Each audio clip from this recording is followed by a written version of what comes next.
আমি তো মরে যাব, চলে যাব, রেখে যাব সবই।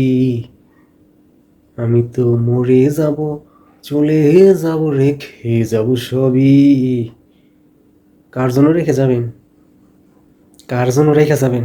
যে আপনার বৃদ্ধাশ্রমে দিয়ে আসবো বুড়া হইলে, বুড়া হইলে আপনার বৃদ্ধাশ্রমে দিয়ে যাবো, তার জন্য রেখে যাবেন? দরকার নেই, দরকার নাই, রেখে যাওয়ার দরকার নেই। কি জন্য রেখে যাবেন?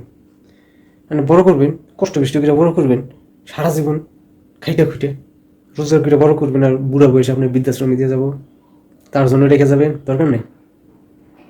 প্রত্যেকটা বাবার, মানে প্রত্যেকটা বাবা মার কথাই কই, আগে নিজেদের ঠিকঠাক মতো চলা উচিত, তারপরে সন্তানদের পড়াশোনা করে মানুষ করা উচিত।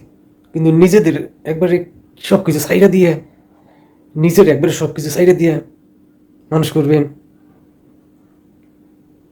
আপনার শেষ বয়সে বৃদ্ধাশ্রমে দিব, শেষ বয়সে বৃদ্ধাশ্রমে দিব। তবে সব সন্তানরা এরকম না, কিন্তু আমার কথাটা হয়তো সব সন্তানের প্রতি যাইতেছে, কিন্তু কথাটা এইভাবেই যায়, এইভাবেই যাব, কিছু করার নেই। তবে সব সন্তান এরকম না, অনেক সন্তান ভালো আছে, ম্যাক্সিমামটাই ভালো। কিছু কিছু মানে অজাত আছে, অজাত অজাত সন্তান আছে কিছু, এদের এই অবস্থা। মানে বাবা মারা কষ্ট বিষ্ট করে মানুষ করে, সন্তানরা মানুষ করে, শেষ বয়সে বৃদ্ধাশ্রম, তাদের কপালে শেষ বয়সে বৃদ্ধাশ্রম। 2 দিন আগে একটা ভিডিওতে দেখলাম, ঢাকা শহরে নাকি তার 4টা বাড়ি, বড় বড় 4টা বাড়ি। আরে এই বাবা এখন বৃদ্ধাশ্রমে রাত কাটায়, দিন কাটায়, একা একা চোখের পানি ফেলায়। আরে ভাই, লাভটা হয়েছে কি? লাভটা হয়েছে কি সেটা আমার কোন একটু? এত কষ্ট করে এত কিছু করছে, 4টা বাড়ি করে দিচ্ছে ঢাকা শহরে, আর তার এখন বৃদ্ধাশ্রমে থাকা লাগে? এটি জীবন, এইভাবে চলে, দুনিয়াটা এইভাবে চলে।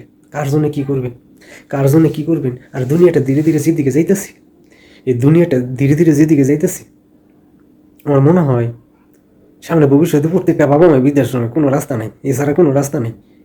যে কালচার শুরু হয়েছে না আমাদের দেশে, ওয়েস্টার্ন কালচার, ধীরে ধীরে অন্য কান্ট্রির ওয়েস্টার্ন কালচারগুলো আমাদের দেশের মধ্যে চলে আসতেছে, চলে আসছে অনেক। সবাই শুট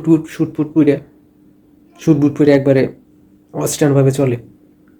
তারা যখন ওয়েস্টার্নভাবে চলবো, ঘরে যখন বৃদ্ধ মা বাবা থাকবো, তাদেরকে তো পছন্দ হতো না, কারণ ওই বৃদ্ধরা তো তাদের মতো ওয়েস্টার্নের মতো চলতে পারবো না, ওয়েস্টার্নের মতো ওইভাবে তো চলতে পারবো না, থাকতে পারবো না।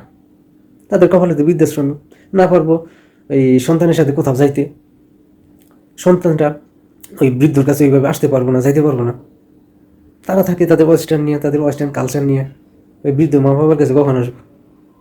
এই ওয়েস্টার্ন কালচার, এই কালচারগুলো আমাদের মানে ইসলামিক কান্ট্রিতে এই কালচারগুলো একবার ধ্বংস করে দিতেছে, মারাত্মকভাবে ধ্বংস করে দিতেছে।